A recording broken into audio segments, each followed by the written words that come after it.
Well, 2 days ago I was driving in a van on my way to Manchester, Tennessee.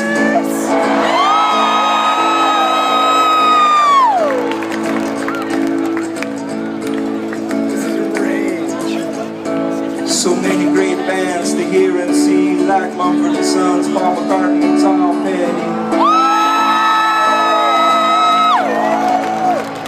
And Bjork. Hello.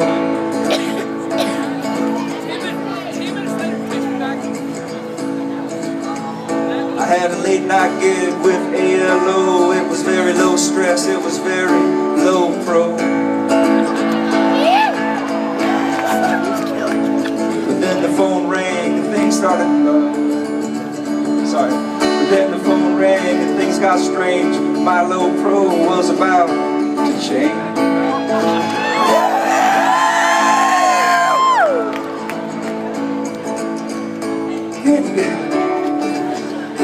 Can you get the band together in 2 days?